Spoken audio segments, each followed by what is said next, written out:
गंगानगर से बड़ी खबर है। एनडीपीएस मामले में सजा काट रहे बंदी ने जेल में फांसी लगाकर खुदकुशी कर ली है। ब्रेकिंग आपको बता रहे हैं, बड़ी ब्रेकिंग इस वक्त की। एनडीपीएस मामले में सजा काट रहा था ये कैदी, जेल में हड़कंप मच गया, फांसी लगाकर खुदकुशी कर ली है इसने। खुदकुशी के कारणों का अभी तक खुलासा नहीं हो पाया है। पुलिस ने शव को पोस्टमार्टम करवाकर परिजनों को फिलहाल सौंप दिया है। साफे के कपड़े से बैरक में फंदा लगाकर इस व्यक्ति ने खुदकुशी कर ली। मृतक बंदी नसीब सिंह इसका नाम था। 30 मई 2023 से जेल में सजा काट रहा था। 30 साल का नसीब सिंह जेल के बैरक नंबर 1 में बंद था। किसी के साथ झगड़ा या विवाद होने की बात अब तक सामने नहीं आई है। खुदकुशी के कारणों को लेकर के सवाल उठने लगे हैं। सूरतगढ़ अस्पताल में चिकित्सकों ने मृत इसको घोषित कर दिया। श्रीगंगानगर से खबर आपको बता रहे हैं, जहां सूरतगढ़ उपकारागृह में कैदी ने फांसी लगा ली है। एनडीपीएस मामले में ये कैदी सजा काट रहा था। 30 वर्ष इसकी आयु बताई जा रही है। फांसी लगाकर खुदकुशी करने से जेल में हड़कंप मच गया। खुदकुशी के कारणों का अभी तक खुलासा नहीं हो पाया है। आपको बता दें कि 2023 से ये व्यक्ति जेल में बंद था, जब अब इसने साफे के कपड़े से बैरक में फांसी का फंदा लगाकर आत्महत्या कर ली। कुलदीप गोयल हमारे संवाददाता हमारे साथ जुड़ रहे हैं, उनका रुख कर लेते हैं। कुलदीप, क्या कुछ निकल कर आया अब तक इस मामले में? पुलिस क्या कह रही है, जेल प्रशासन क्या कह रहा है? देखिए, अभी तक इस कैदी की जो आत्महत्या का मामला है उसके कारणों का खुलासा तो नहीं हो पाया है। हालांकि पुलिस ने पोस्टमार्टम करवाकर जो शव है परिजनों को सौंप दिया है और जांच की बात कही जा रही है।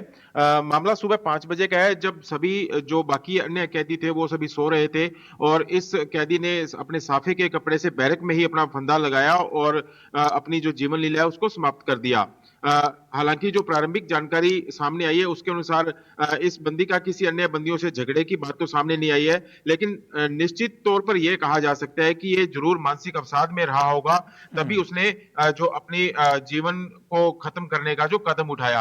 हालांकि अब पुलिस प्रशासन और जो जेल प्रशासन है वो जांच की बात कर रहा है और जांच के बाद ही पता लग पाएगा कि इस बंदी ने आत्महत्या जैसा कदम है वो क्यों उठाया। जी कुलदीप, जेल प्रशासन की तरफ से क्या कुछ अब तक इस पूरे मामले पर बात सामने आई है? क्या उनका कहना है? शुरुआत की जांच में क्या निकल के आया है?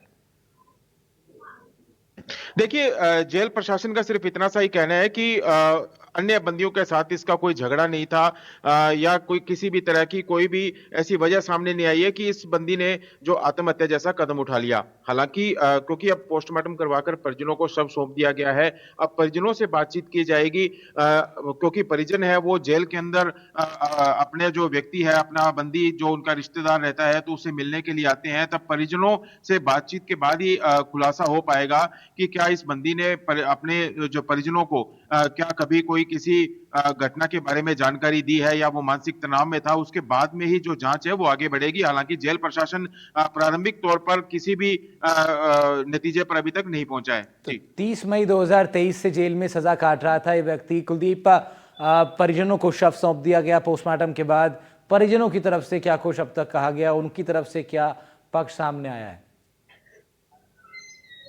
देखिए, परिजनों से हालांकि हमारी बात हुई, लेकिन परिजन आज कुछ भी कहने की स्थिति में नहीं थे, क्योंकि जिस मृतक बंदी था उसकी उम्र भी मात्र 30 वर्ष ही थी। तो ऐसे में उन्हें भी एक बड़ा आघात लगा है।